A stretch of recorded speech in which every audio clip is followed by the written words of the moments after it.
Have you ever watched a wrestling show and found yourself creeped out by a certain wrestler or angle, wondering if they're truly insane? We all know kayfabe has been dead for decades, but sometimes a wrestler is just so good at playing up their gimmick that you feel like you're watching a movie come to life. And sure, there are lots of charitable babyfaces and hardworking role models for kids and adults alike, but we all know the insane bad guys are the ones we love the most. These heels invite you into their cults, turn into other dimensional beings, obsess over death and destruction, and are sometimes just batshit crazy, just like our favorite horror villains. I'm Jay from Midcard Maniacs, and today we're gonna dig deeper into 10 wrestling gimmicks that would make great horror movies. Yep. This list will detail wrestling gimmicks or storylines that have us stuck to our chairs like Casey's boyfriend in Scream. We kept this list to relatively new wrestling acts since the likelihood that the gimmick develops into a movie or a franchise is a bit more realistic. So get ready to come with us to the sunken place as we explore sports entertainment at its most terrifying. The WYATT family. While maybe not a family you'd like to visit over the holidays, the WYATT family has charisma, intelligence, loyalty, and the terrifying power of persuasion that leads plenty of innocent people into the welcoming arms of a cult. The WYATT family consisted of leader Bray Wyatt and his cruel followers Luke Harper and Eric Rowan, before of course adding the monster among men Braun Strowman. As soon as they hit WWE, the group terrorized strong-willed wrestlers like CM Punk, Daniel Bryan, The Shield, John Cena, and even overpowered Kane and The Undertaker. Bray was certainly a monster in human form and reminded fans of Charles Manson when he told them to follow the buzzards. Between their dark Firefly-filled entrance, leading a children's choir with sheep masks reminiscent of You're Next, their dirty and disheveled appearance, and the backwoods vibe they exuded, the WYATT family were the horror villains we all feared. The family broke up after the 2017 Superstar shakeup, shortly after an incident where Randy Orton burned down their compound. But even with Luke Harper released from WWE, I wouldn't discount the resurgence of the WYATT family. I mean, after all, say your prayers and lock your doors. The family can always return. Why are you doing this to us? Because you were home. The Twisted Sisters. The uber-talented and unpredictable Holly Dead and Thunder Rosa come together to form this tag team that debuted back in 2016 during a tour with Stardom, and have been wreaking havoc ever since. The two showed dominance in Ring of Honor, where their erratic behavior and strong alliance scared most of the Women of Honor away. With frightening face paint that gives the women a ghastly appearance, the Twisted Sisters are brutal and supernatural. Any who call on the women for help almost immediately regret their decision. Considering the Dia de los Muertos look, I think it would be really cool to see them in some kind of Rob Zombie movie, or even a feature-length version of El Gigante from my friend Gigi over at Luchagore Productions.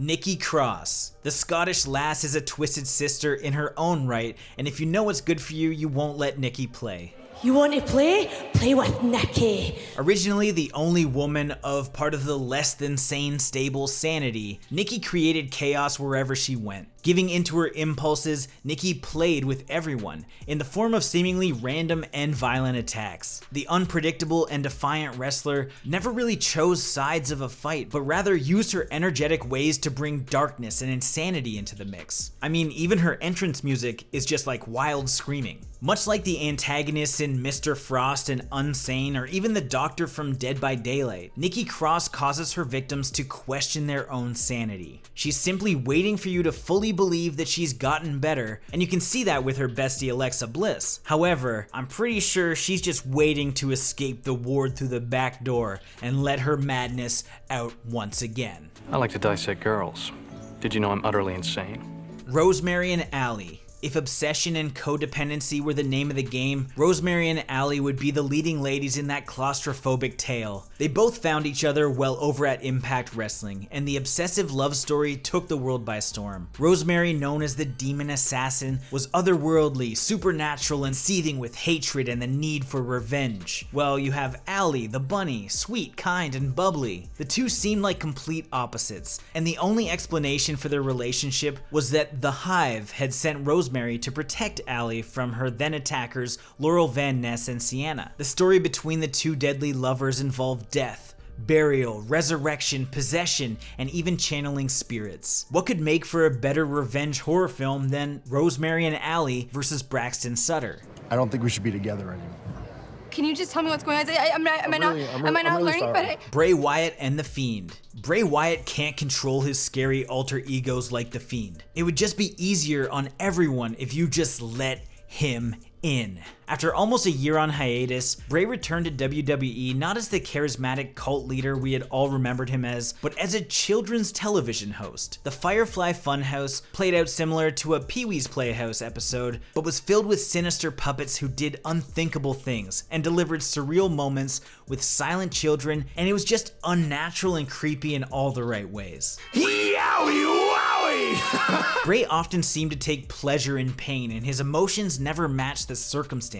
He developed this new persona after he saw the error of his ways, and now Bray lives in constant fear of him, the Fiend. The Fiend could be a demon, or an evil entity, or even a monster. We're not entirely sure at the moment, but the Fiend, according to Bray, is here to protect us and remembers our every sin. His terrifying face, inhuman strength, and wrathful ways easily makes the Fiend the scariest personality Bray has ever unleashed. Carrying the head of his past self as a lantern to light his way to the ring is just one of the ways in which the Fiend and Bray Wyatt are a perfect combo for a horror movie. As the most entertaining duo on wrestling television, we hope this gimmick continues far into the future.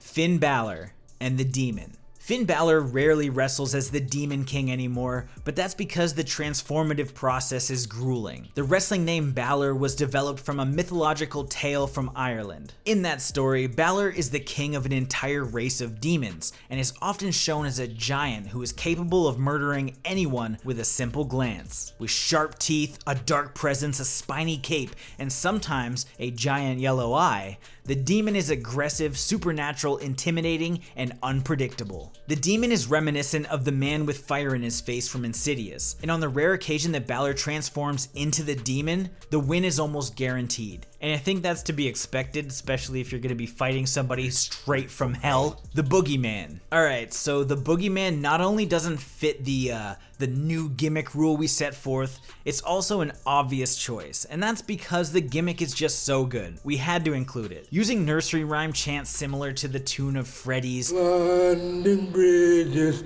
falling down, appearing unexpectedly in closets and vans, and using worms and spit as accessories, the Boogeyman was easily the most frightening character WWE has ever produced. He'd laugh maniacally as he stalked his prey and terrorized every wrestler who got in his way. And he even once ate a growth off of Jillian Hall's face, which is likely one of the most disgusting things WWE has ever done. No restraining order could keep anyone safe from the Boogeyman, and he still haunts the dreams of fans everywhere. He's gonna worm him! It worms in Miz's mouth! Jimmy Havoc. If wrestling had a torture porn feature film, Jimmy Havoc would most definitely be the perfect villainous lead. And I'd also like to see this directed by Eli Roth. That would be tops. Known as a king of death matches in hardcore wrestling, Jimmy Havoc quite literally wreaks havoc on his unexpected victims. Havoc will use anything he gets his hands on as a tool to torture his opponents, and sometimes even the defenseless to get in his way. Bloody and beaten, Havoc will continue to damage his opponent until the job is done. A master of all instruments of destruction, fans have even brought their own weapons from home to see Jimmy put them to good use. He's had matches in ICW that were too violent to air, and cut Dexter-inspired promos for Progress, so seeing Havoc in a role like Jigsaw is not too far of a stretch. Not to mention, his shirt kinda reminds me of the reverse bear trap from Saw. I want to play a game. Mickie James. Imagine finding out that you have a #1 fan. Now, imagine that fan taking on every aspect of your personality and behavior and never leaving you alone. Pretty crazy, huh? But that's exactly what Mickie James did when she debuted for WWE as Trish Stratus' biggest fan. The fandom quickly turned James into an obsessive stalker where she dressed like Stratus, talked like Stratus, and even wrestled like Stratus. Enamored with Trish to the point of insanity, Mickie would attack anyone who made the implication that she was crazy. When Trish finally told Mickie to back off, it was too late, and James promised to destroy her. Mickie eventually won the feud, and it's exactly how we like our horror movies, with the bad guy winning. I could be in the ring with you.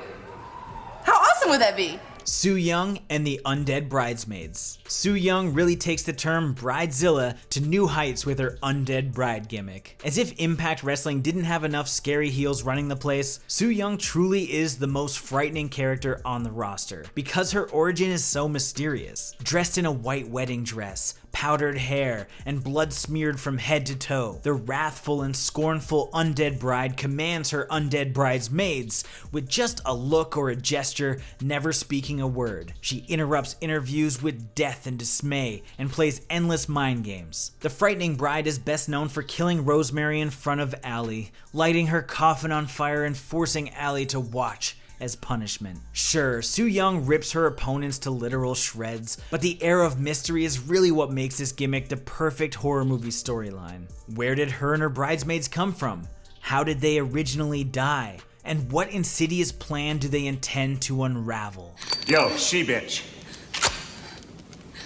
Let's go. What did you think of our list? What gimmick or storyline would you love to see turned into a horror movie? Let us know in the comments, like and share this video, and if you're a horror fan, check out Bloodbath and Beyond, our other channel. We've got over 1,000 horror related videos, so definitely check that out. But if you're interested in more of the wrestling side, make sure you subscribe to this channel so you can stay up to date with everything Midcard Maniacs. Yeah.